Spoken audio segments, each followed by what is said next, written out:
views and opinions expressed in this program are those of the participants and do not necessarily reflect the views of BronxNet or the program underwriters. And hello, everyone. Welcome to the Social Justice Forums. I am Daren Jaime, and of course, we thank you for joining us here on the Social Justice Forums. People ask the question, what is exactly a Social Justice Forum about? A conversation that deals with a lot of the inequities that many people face. We also do a good job of presenting multiple viewpoints and then trying to promote civic engagement. It's a conversation, it's information, and most of all, the Social Justice Forums starts right now.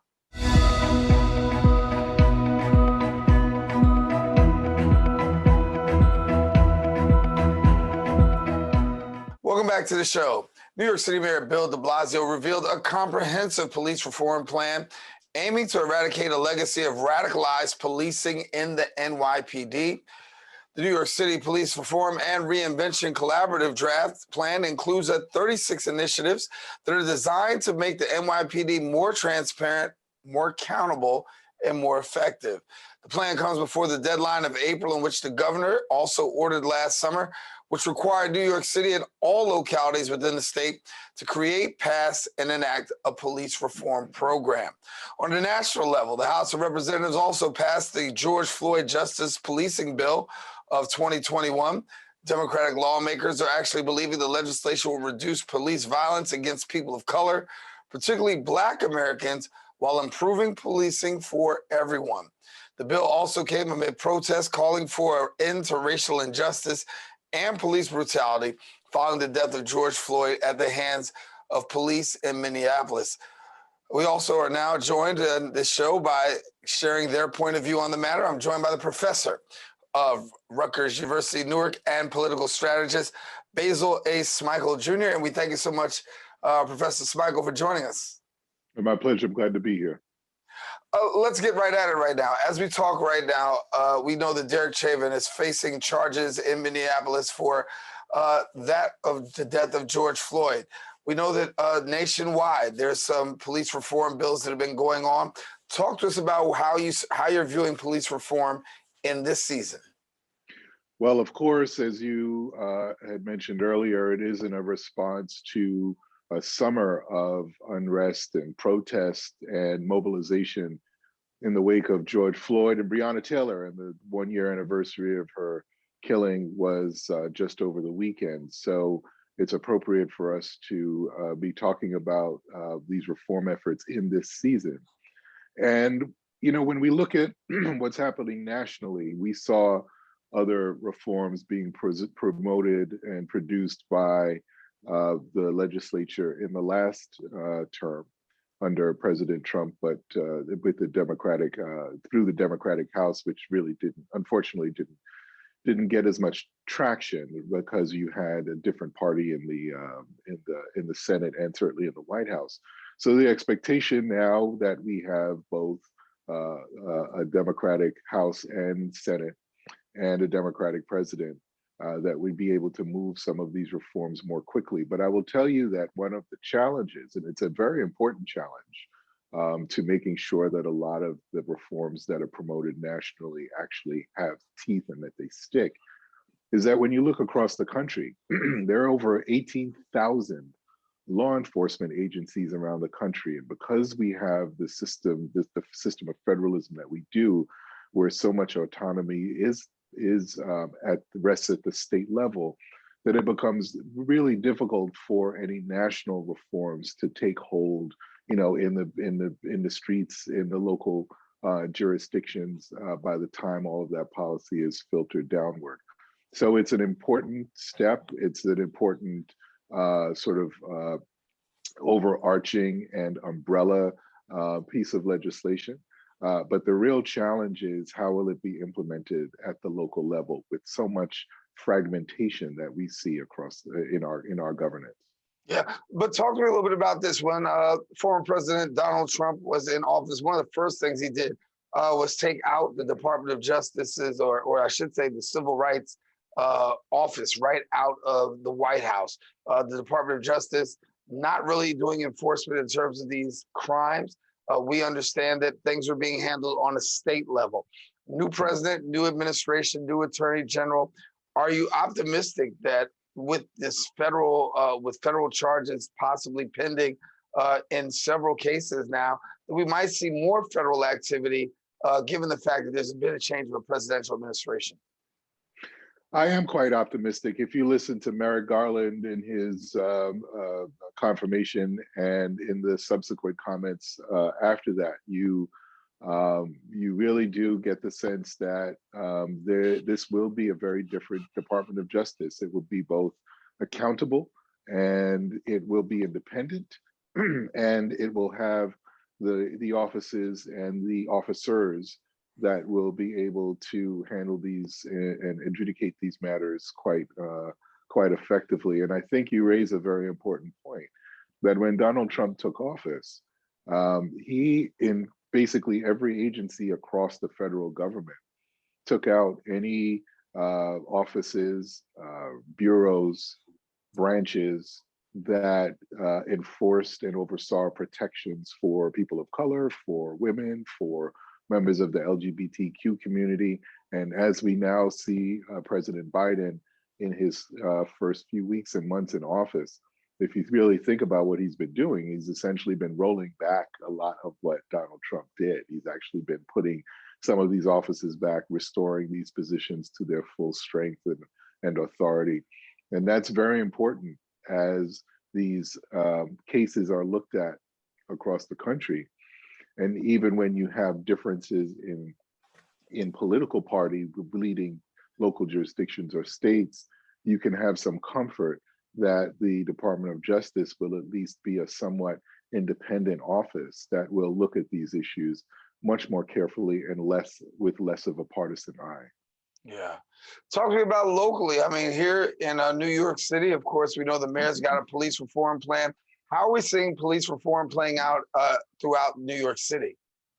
Well, I can tell you, it's, I grew up in the Bronx. I'm a kid of the Bronx. And, growing up as a young man, I was afraid of the police because of all that I heard and all that I experienced or other friends of mine experienced. But I would also tell you that my grandmother had a strong hand in raising me. And every time she went out to the store, I wanted to make sure, I hope that she came back safe and that she was protected and that the streets were safe. So I think if I just say that and lay that out at the top, I think that's the important point to be made here, which I say is whenever there's something wrong in my neighborhood or my community, the police are the first I want to call, but I don't want them to be the last people that I see. So yes, I want them to be accountable. And I think the mayor's proposal does create more accountability, being able to see more history, more extended history of police officers' record, and is very important in getting a full picture. Giving the CCRB more teeth, is incredibly helpful. But there are other things that I think we have to talk about and are a bit more pervasive. That is the role that union contracts play in in what the mayor can and cannot do in terms of enforcement. Just if you think about Eric Garner, the case of Eric Garner, and that we were, there were so many people across the country that didn't really understand how the mayor just couldn't fire Officer Pantaleo just at will. But of course, the rules, the contracts don't suggest that. So we still need to have real conversations about what can and cannot be done through the union contracts and how those can be negotiated or renegotiated. We also need to talk as well about some of the other influences with respect to police officers. And I hear this often from even police officers that I have in some of my classes, that, if we want them to live in New York City, if we want New York City police officers to live within the 5 boroughs of New York City, many of them leave because they feel that New York is unaffordable. They can't, based on their salary, they can't actually afford to live here. So they go find cheaper housing in some of our suburban communities or ex-urban communities. That has to be addressed. Even something like education, how many credits would be required to join the police academy, or once you finish, how many credits do you need to have under your belt what kind of classes do you need to take? And that's also quite important, because if you look at something like classes on racial sensitivity, a lot of that happens in the police academy, but or even after officers leave the academy for the sort of additional training. But a lot of officers who are in my classes tell me that, you know, by the time it gets to that point, it doesn't really get internalized. Maybe we should be requiring more of that, or some of that, or more of that, when these officers are taking those college credits or in college. So I think even exploring curriculum, it becomes that much more important as well. So there are other pieces that I think are helpful and important to these kind of larger reform efforts, but I think it's a good first step. Yeah, and for those who don't know, you're a professor at Rutgers, Newark, and you know, as you mentioned, you talked about dealing with police officers as students in the classroom. Give me that, because as you're saying, talking to these officers and having that conversation, it seems as though when you talk about racial sensitivity, they feel as though it comes in too late. And probably the better is when we're recruiting you and we're putting you through the initial, this is what you need to have, rather than letting me be out on the street for 10 years and already developing my own culture and biases. Am I hearing that correct? Well, no, yeah, I'm sorry. It is interesting, because I also co-teach. I do teach at Rutgers, and I co-teach a class at Columbia University with the Attorney General, Tish James, on rethinking policing. And I've had a number of law enforcement, members of law enforcement in New York City and elsewhere, some in federal and some even from other countries who are in that class. And I've had members of NYPD in my other classes at Columbia as well, and in Newark, and Rutgers Newark. And so when they have some very, you know, I treat my classes like a safe space. So, you know, everybody can talk and say what's on their mind and don't feel like they would be talked down to or condescended to, because we really want a full discussion about issues. And when some of these officers, you know, speak, they feel that one of the big challenges to doing the right thing, if you will, is the peer pressure, is the culture of the department. It is the rigidity of some of the rules. But what's interesting is that you know, when we think about police officers on the ground, they actually do have a tremendous amount of discretion. There's a book by Lipsky called Street Level Bureaucrats that talks a lot about how people, you know, police officers, teachers, and others, they're government workers, but they have a tremendous amount of discretion in their day-to-day jobs. But even with that, a lot of officers, particularly the younger rank and file officers, feel this need to assimilate into a certain type of culture. Which may prevent them from speaking up. It may prevent them from, you know, changing course, making different decisions on the ground when they're faced in certain situations. And so you really do get to start to understand some of the day-to-day pressures that these officers face. So something like the challenges of finding affordable housing in a city like New York, when their salary really can't cover rent, or it makes it difficult to be able to pay rent and raise a family, even something like that. You really hear from a lot of the officers, and you really get a sense of what the city, from a city perspective, what we might be able to do to be helpful. But also, if you think about who they are as people, and, you know, you start to think about ways in which you can create public policies to sort of impact and affect their lives. And I'll just say very quickly, if you look at other jurisdictions as well, this has happened before. There are a lot of teachers, for example, in other jurisdictions that get support and aid for their housing so that they can live, you know, within those sort of school districts or jurisdictions. So there are a lot of places around the country that have housing, or subsidized housing, if you will, for teachers. You know, should we be thinking more about that with respect to police officers, to get them to live within these 5 boroughs and sort of address a lot of the concerns that activists have had about making sure that the officers have a kind of local accountability. Yeah. Gonna take a quick break and come back more with Professor Basil Smikle when we return here on the Social Justice Forums. We'll be right back in a second, right after this. We built a media network for you. BronxNet TV. Come learn in your new state-of-the-art studios at Lehman College. At Mercy College. And coming soon to the South Bronx in the Hub. Inspire with your stories, culture, history. Your Bronx on BronxNet. Engage with us. Connect with us at your channels and at BronxNet.tv. Learn, engage, inspire. BronxNet TV. From the Bronx To the world. BronxNet.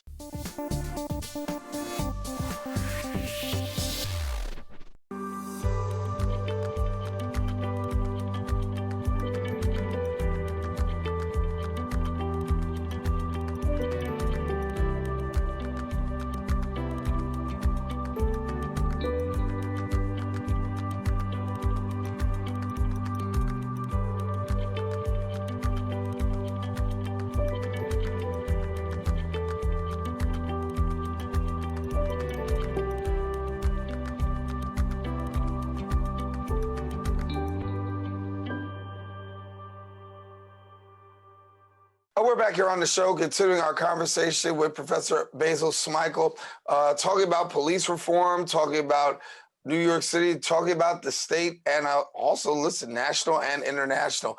The issues, they remain the same, the locale, no matter where you are. It seems as though everybody's dealing with the same thing, the same issues.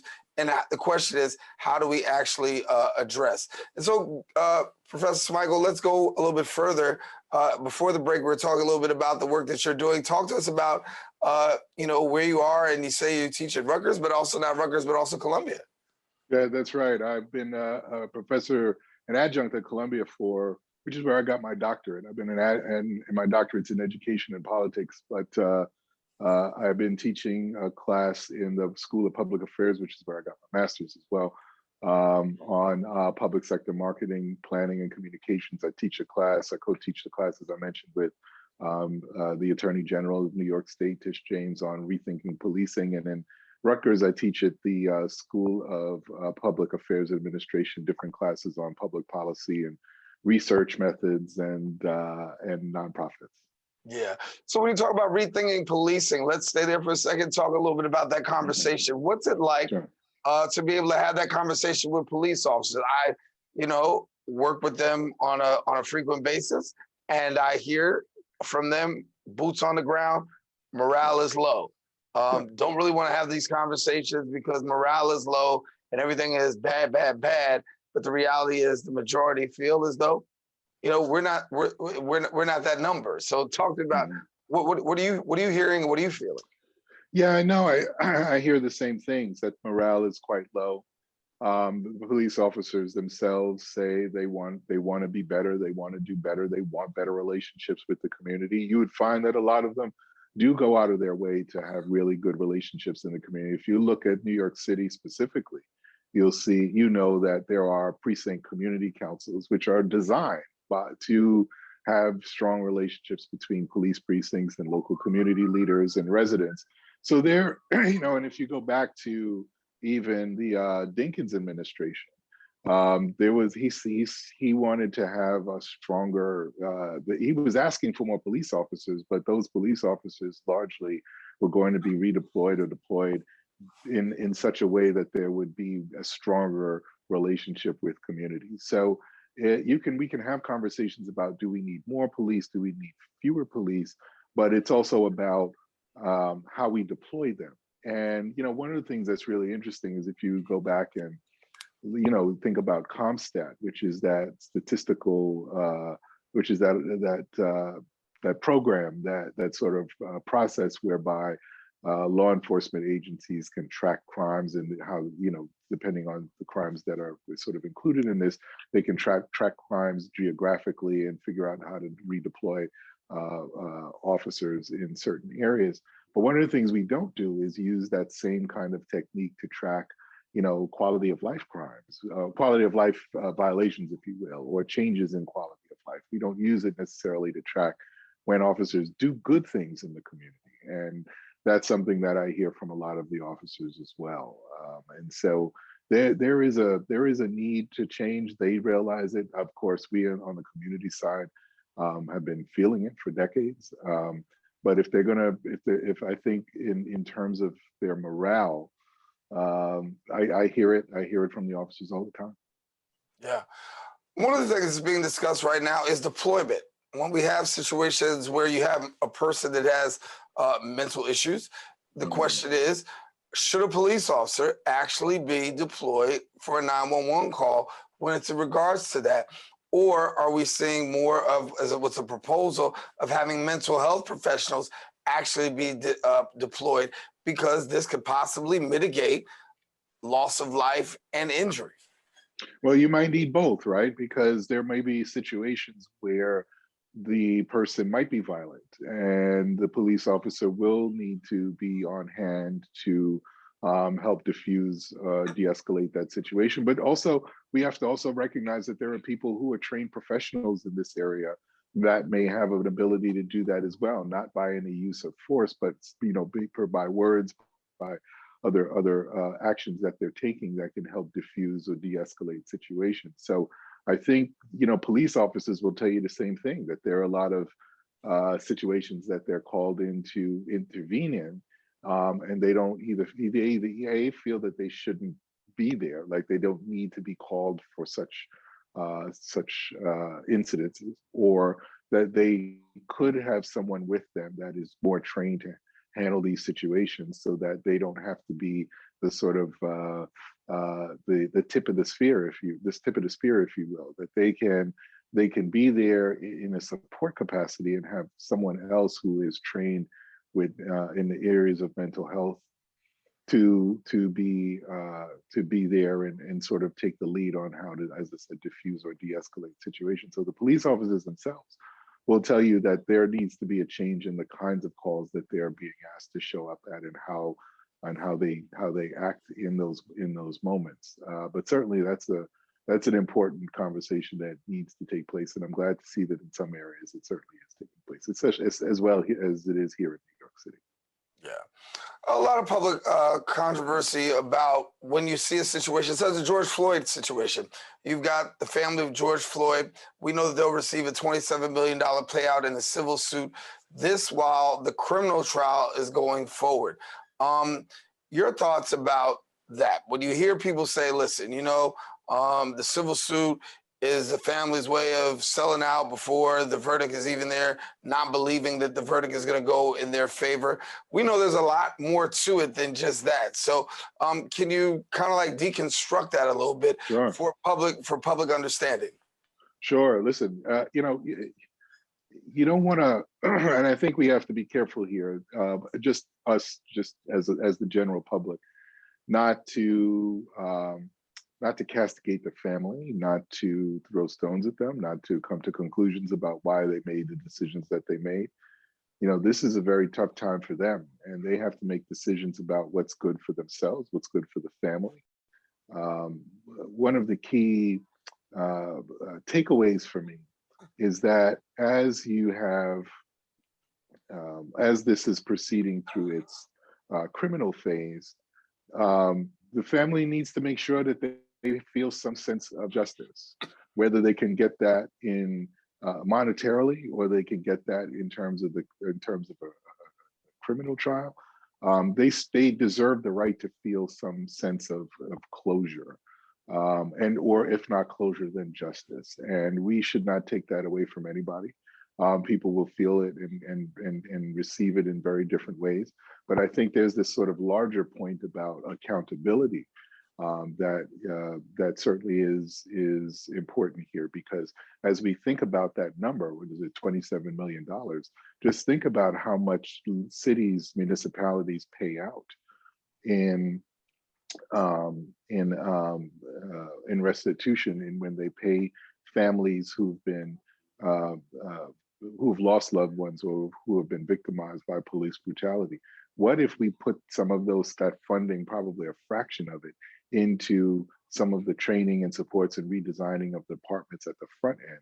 Because it probably will cost municipalities less to actually have this in place beforehand, as opposed to at the back end, when you're having to pay out money because you have officers who probably shouldn't have been in the department in the first place, or should have been asked to leave or fired long before they committed this act. And so these are things that we have to really think very carefully about, And I believe that activists and advocates for police reform have been doing it for quite some time. And unfortunately, because of the death of George Floyd, we are revisiting it in a very real way. Yeah. We talk a little bit about, well, not a little bit, we talk a lot about hesitancies presently in this community, communities of color, when it comes to the COVID-19 vaccine and taking the COVID-19 vaccine. And we understand, you know, traditionally there has been this hesitancy due to Tuskegee experiment, the healthcare disproportions, and so on. I want to talk about another kind of hesitancy, and that hesitancy is amongst communities of color, particularly African Americans, in getting involved and joining and being employed by law enforcement. We see an apathy when it comes to becoming part of law enforcement and joining law enforcement. Talk to me about what you see and how we can break that down, because as I've instructed people on many occasions when I've had a conversation with young people, that the greatest way that you can affect change is from within. Sometimes you get affected without, but definitely to change can be affected from within. Well, I think that's really important, and it's sort of part of the formula, but perhaps not the whole formula. I mean, if you look at, I believe in the case of George Floyd, the police commissioner was African American, if I believe. And you do have in New York City, I think in New York City, there are a very large percentage of officers are of color, not perhaps not as much as they should be, but certainly much more than it has been. What is interesting is that if you then look at the higher ranks, captains and sergeants, lieutenants, captains, and higher ups in the department, that's where you really see a dearth of diversity. So while we do have diversity within the department in terms of the rank and file officers, the upper echelons of power within the department are still predominantly white and substantially so. So I do think that representation is important, but representation across ranks and throughout the department is also incredibly important. I think you're starting to see that now in the New York City department, some changes even within the last few weeks, but I still think there needs to be more substantial, pervasive change. So there's that. But I would also say that we also have to look at the other things that are impacting this. You know, when we talked about things like housing, that's a challenge as a result of wages. So, you know, are we attracting more folks of color? Could we attract more folks of color if we paid, you know, if we raise the wage a bit as well? Because you have a lot of folks like me who came from very modest homes and want to be able to earn a salary and be able to move quickly through sort of wage levels to be able to take care of yourself and your family and create some kind of intergenerational wealth for ourselves. You may not be able to do that. Many may not be able to do that if you have, you know, a wage that doesn't even enable you to rent an apartment in New York City. And so maybe some of that would make a difference. But I would also say, quite frankly, that there are other ways that people of color can be involved in affecting change in law enforcement. I go back to a comment that I make all the time about prosecutors in this country. Of the over 2,500 elected prosecutors in this country, 95% of them are white, 95%. So when you think about that, those prosecutors who have discretion across the country about what to charge, what to recommend in terms of sentencing, even as we talk about criminal justice reform, we can't have a conversation about that without thinking about the prosecutors themselves, who, as I said, are 95% white. So if you're going to affect change, who's affecting that change? And there are ways, most of these are positions that are elected, and not everybody's going to run for office. But there are many other avenues that people can take to affect change in the law enforcement community, if not just being a police officer himself or herself. Yeah. So before we get finish with our conversation, I want to get opportunity for you to share some thoughts, particularly when we talk about just that, right? We talk about prosecutors, we talk about sentencing and sentencing guidelines and political process.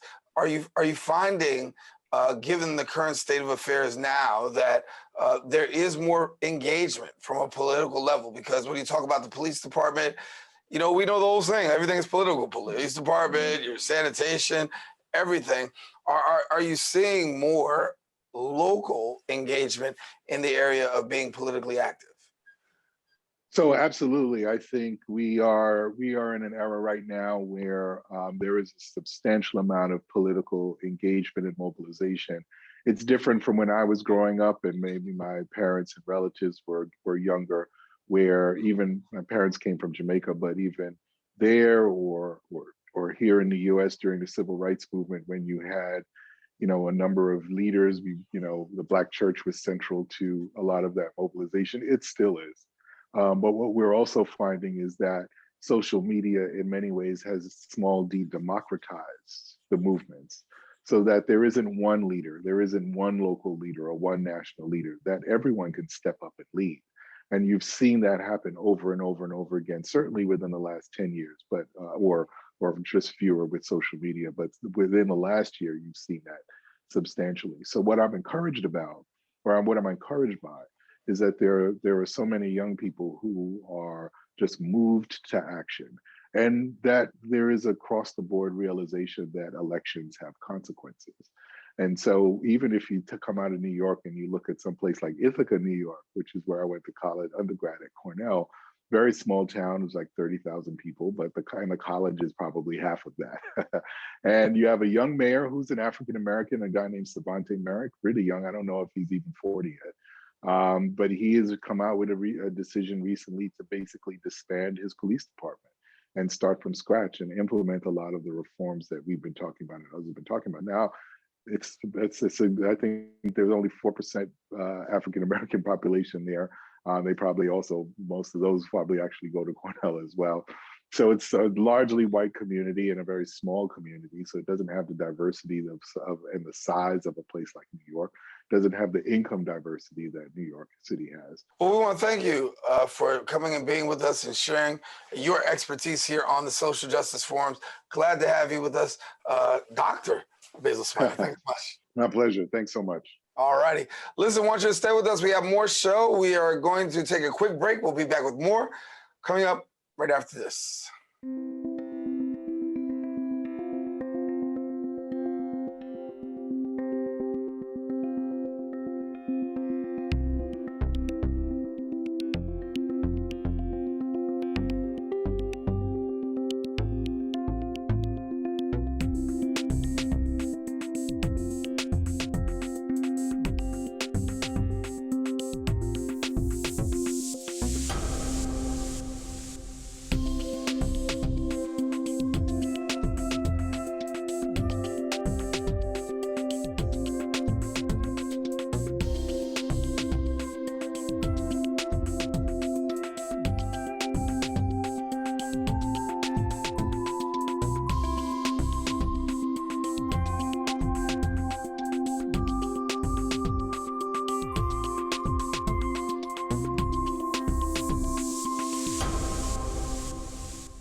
And welcome back to the show. The COVID-19 pandemic has caused 500,000 jobs lost in New York City. Joblessness, demand for aid, and a looming eviction crisis are exacerbating the economic inequality which existed before the virus arrived last year. The mayor, New York City residents-elect in November of 2021, will lead a city change by the new coronavirus. The pandemic has also hit the city particularly hard, killing more than 21,000 residents. New Yorkers have also been left to wonder if they'll be able to survive in the upcoming years ahead. Our next guest brings an outsider's independence and perspective. And also, he shares a little bit more because he is a candidate for mayor for the city of New York. And we're pleased to be joined by Art Chang. And Art, good to have you. Great. Thank you, Daren, for having me. Wonderful to have you. And as we talked about, obviously you're a candidate for mayor in the midst of troubled times. Talk to us a little bit about your candidacy and why you feel it's important that you threw your hat in the ring. Great. Well, thank you so much. It is a critical time right now. The city is really in trouble. I'm running because our city isn't working for anyone. I want to make it work for everyone. Our problems are interconnected, and that's the key to solving them. I know this because I have 30 years of unparalleled experience as a hands-on doer. I've worked in the public sector, in the city's law department, helping to build Queens West, the first project with universal broadband in the country. I was on the board of Safe Horizon for many years, and then the Brooklyn Public Library. I helped bring a bridge between technology and the tech education at CUNY and with the tech industry.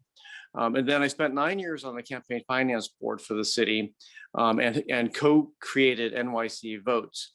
And most recently, I was on the school leadership team at Brooklyn Technical High School. On the private sector side, I started my career in the arts and architecture, got an MBA in finance, worked in banking, then joined the tech industry in New York City. I helped start the tech startup industry here. I started 12 small businesses, including 11 tech startups, and really thought about how we bring those two things together, not just with NYC Votes, but how we use technology to really take legacy industries and help them enter the 21st century, able to grow and prosper and to be more healthy. Our city has problems, and I see those problems as the opportunities. It's people like me who have been doing the work in the details, solving problems, and it's time for someone like me to run this city. I'm a child of immigrants who grew up in white middle America. I never fit the image of what you're supposed to look like or act like. So I know what it's like not to belong, and that's why I came to New York City. That's why I want New York City to be the place where everyone belongs and where the city actually works for everyone. And I'm committed to making that dream of New York City a reality. Yeah, well, talk to me about housing right now, because that's a key issue. If you're going to be the mayor, you're going to have to deal with this housing crisis. And you've got on one side, before we talk about affordable housing, I want to talk about the homeless, because that seems to be a growing population. How do you assess the city's homelessness problem, and what would you do to deal with that? Well, let me start off by pointing out some important facts. Over the past 30 years, the city's population has grown by about 1 million people. And the amount of housing that's been created over that period of time has been about 250,000 units of housing. And at the same time, we've had this income divide, right? This growing divide between people who have money and the people who don't. So we have had this growing number of people who've been living below the in tough circumstances. And that's really created this challenge. So before COVID, this was all a problem. And then when COVID hit, it's no surprise that the most vulnerable people began to get affected. Folks who had mental illness, people who had substance abuse, people who are living kind of on the edge, really struggled a lot. And so the homelessness problem, and I'll start there. The homelessness problem is very simple, right? It comes when people don't have a home. They don't have a home because they have lost their home. They're unable to pay The landlord has increased the rent. The lease has ended. They've had other disruptions in their family or professional life. They've lost their home. If you become homeless in this city, it costs the city $176 to $240 a night to house you temporarily. It's cheaper for the city to keep you in your home, not to speak of the stress and the rupture to the community and the families and all the attendant problems that come about when someone loses their home. It is cheaper to keep people in their homes. But let's talk about the housing crisis we have now. We obviously have about 640,000 people living in NYCHA housing that was designed to really hold only 440,000 people. And that extra 200,000 people is a sign of how much demand there is, how much need there is for low-income housing. People are doubling up, taking their friends and family in. We also have over 200,000 cases of eviction cases in housing court. That's like the equivalent of the population of Boston. So we look at these things, and there are other factors I could throw in there too. We have a very, very large low-income housing problem. So over the short run, we need to keep people in their homes. And then over the long run, we need to have the biggest program to build low-income housing that the city has seen since NYCHA. Yeah, we talk about low-income housing. Obviously, it's much needed. We know New Yorkers are leaving. They're leaving the city. They're leaving for other boroughs. They're leaving for the outer boroughs. They're leaving the state. And you've got a real crisis when it comes to affordable housing. People should people should be, entitled to live in New York City and not have to walk out or have to move out, I should say, because simply they can't pay their rent. That's right. Give us what you see as a plan to deal with this issue that does not seem to be going away. Yeah. So the first thing we have to do, is we have to keep people in their homes. And by the way, we have to keep small businesses in their stores. It's a very similar problem. People can't pay the rent. Business owners can't pay their rent. And then we have evictions follow, or people decide to leave. So the next problem is that if people don't pay their rent because of eviction moratoriums, and then landlords, especially small landlords, are held holding the bag. Now, if they have a mortgage, they're unable to pay their mortgage and they're at risk of foreclosure. But even if they can pay the mortgage, or if they have paid off their mortgage, they still have property taxes and other fees that really need help. And we can do a lot with that. And in this time when we've had this eviction moratorium, we've then accrued debt for the people who are the least able to sustain and repay that debt. So in the first instance, we got to keep people in their homes. We got to be able to cancel that debt. And then we can think about how we build and increase the amount of low-income housing in this city. So my low-income housing plan is based on a couple things. First, the city has the right to take over properties when they go into property tax default. And so the city needs to use that. Hotels right now are the largest property class that are in default of their property taxes. So we can use those hotels almost right away to house the homeless, to be able to convert them into low-income housing. But the bigger step is actually being able to take the city's properties that we own, the properties that we will add to that ownership pool, air rights and other things that we own, be able to pool them together and to be able to start to contribute that land to fund new low-income housing development. I'm a strong believer in social housing. That is cooperative housing, some form of limited or entire ownership by the tenants of their housing complexes, much like Co-op City is. And if we have these diversified income streams from people who are able to pay rent, however low, I believe that we'll be able to come up with a financing mechanism to be able to fund some more of this low-income housing.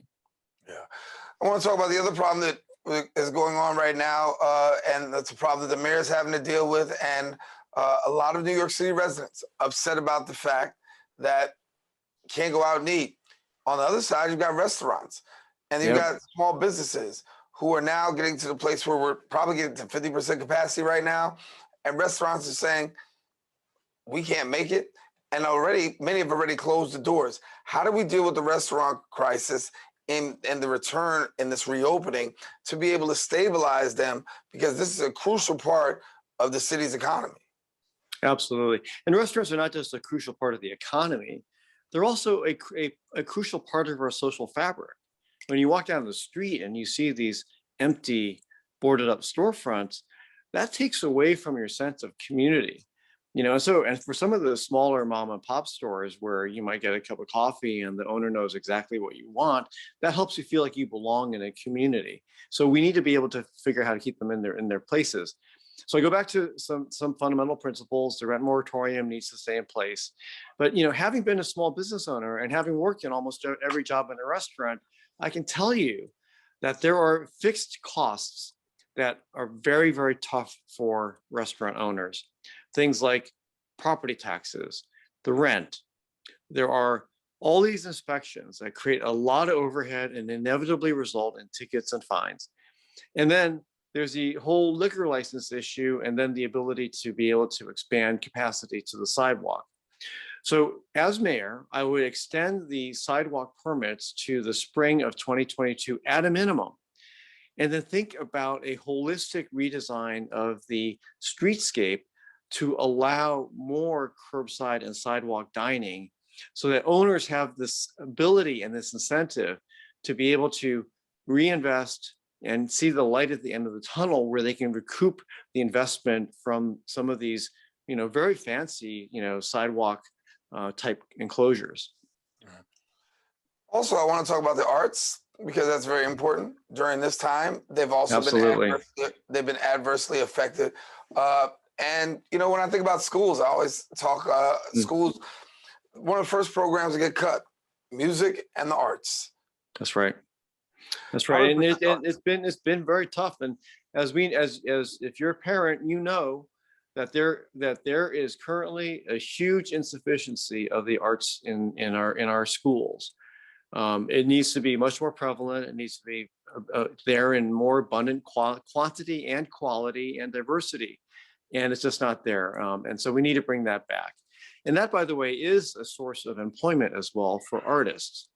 What happened when the city went dark in March of last year, it was as if the arts industry all of a sudden had the light switch flipped off all of a sudden. The industry that pulls in over $14 billion worth of economic activity for the city. Now that's just Broadway alone. And I'm not talking about the musicians and the street artists and the smaller theaters who aren't really included in that number, but are vital to our communities. And these arts organizations are small businesses too. Just because so many of them are not for profit doesn't mean that they're not a business. They are a not for profit business. And so we need to have a lot of the same things that we have for the small businesses in terms of allowing them to stay in their places, and we need direct funding for artists. My arts program includes being able to take a city which is 10 times the size of Boston and actually have at least 10 arts districts around the city, diversified in many different locations. The Bronx deserves a couple. It should be next to Hostos Community College is a great location for one, Grand Concourse. There could be other places to do it. And you can bring together the arts together with restaurants, retail, and turn it into much more of a destination, local destination, a place for people to go and socialize and spend money. But the arts are also come down to the people and the people who are artists. So one of the elements in my plan includes being able to give artists who have episodic employment the ability to contribute into a fund that would allow them to have health benefits during times when they're not working, times like COVID, for example. The city has the ability to do that, and I think artists and other freelancers deserve to have something like that to give them a safety net. And then as the weather gets warmer for performing artists, we need to have a much more aggressive way to bring arts out into the parks, into the communities, into public spaces. And then as things get safer into the fall and next winter, and then we can start to think about moving those things inside. Yeah.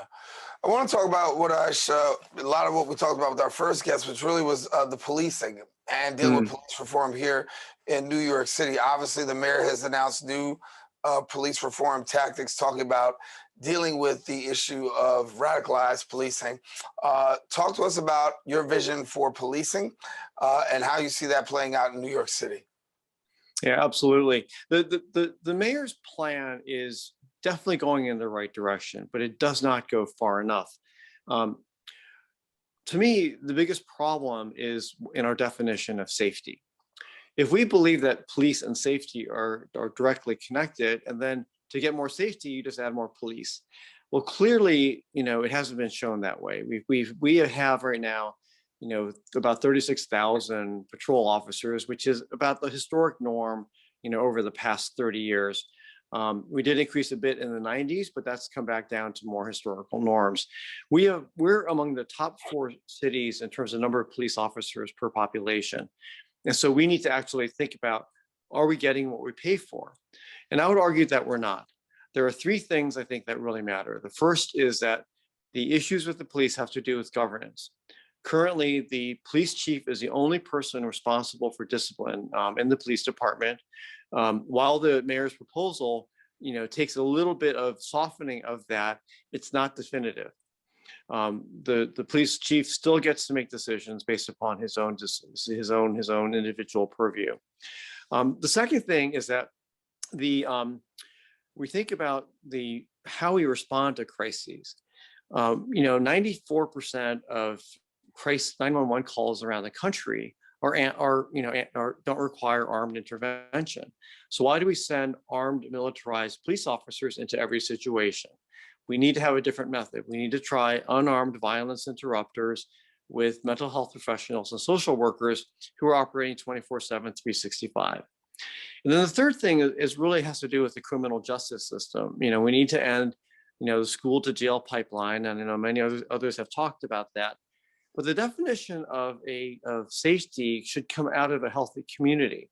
I believe that if we orient toward healthy communities, and then we will be able to reduce crime, reduce the necessity for violent interruption by the police, and get our city to a much safer, calmer, more prosperous place.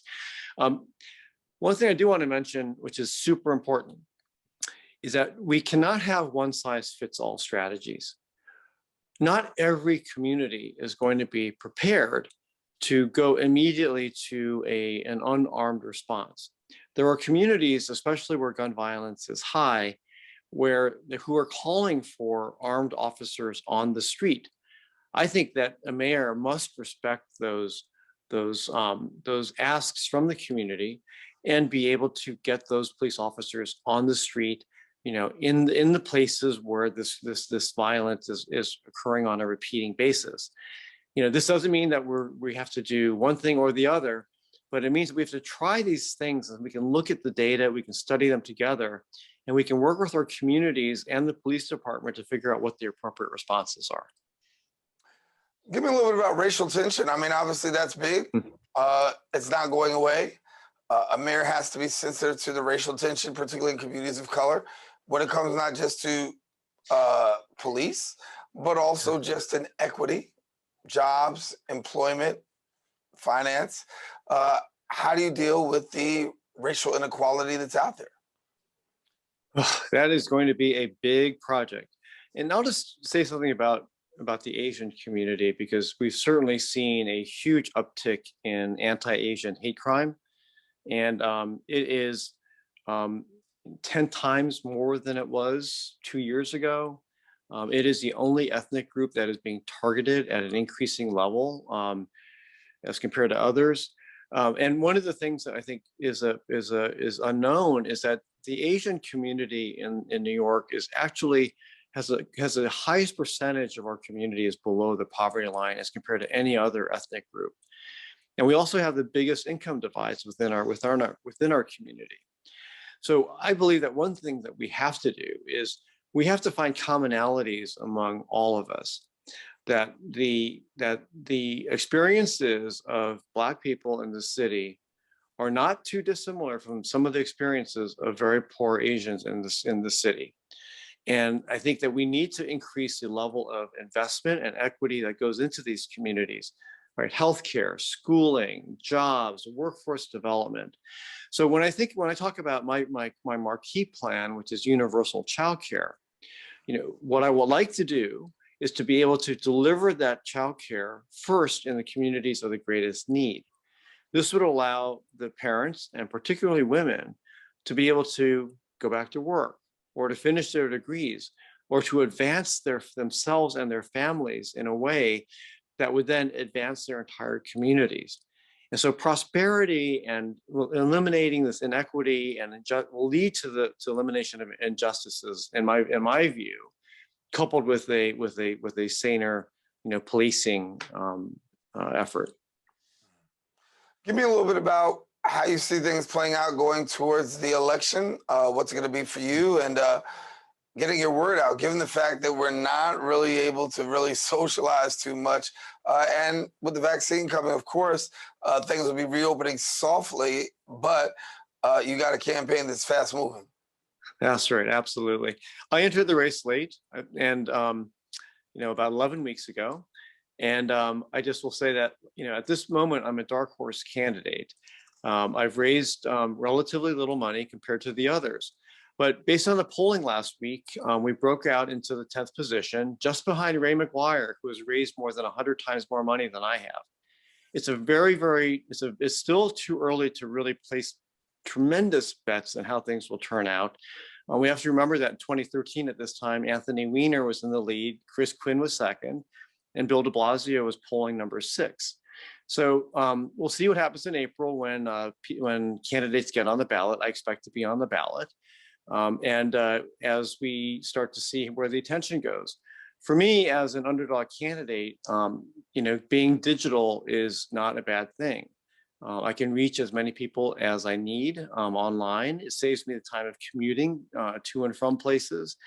And so I can counter a little bit of the lack of brand recognition with the ability to reach people through the digital platforms. Yeah. So if people want to find out more about what you're doing and the work that you're doing, what do they do?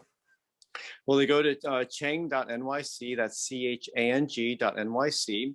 And there you can book time to come visit me at my Zoom open office hours. I run them 7 days a week, and anyone can sign up and show up. I'm also on Clubhouse a bunch. And so if any of your listeners are on Clubhouse, follow me and look for me when I'm there. So for somebody to ask, well, what do you do for fun? What's your fun activity? Oh, spending time with my family. I love cooking. We try to eat at least, one meal a day together. Again, being in COVID, we're all in one house and we're working together. So it's nice, and I really enjoy that. I ride my bike a bunch, and I am a tennis player. Oh, okay. Well, we want to thank you for coming and sharing with us here on the Social Justice Forums. Well, Daren, thank you so much for having me. It's been a pleasure. Great having you. And certainly you can find out more about him. Go to the website, find out all the information. Want to let you know that we are out of show right now. Thanking both of our guests for sharing with us here on the Social Justice Forums. We invite you to come back next week, where we elevate the conversation, continue to get civic engagement, and sharpen our minds as we continue to talk about the issues, the inequities that many people face. For all of us here on the Social Justice Forums, I'm Daren Jaime saying take care. We'll see you next week on our next show.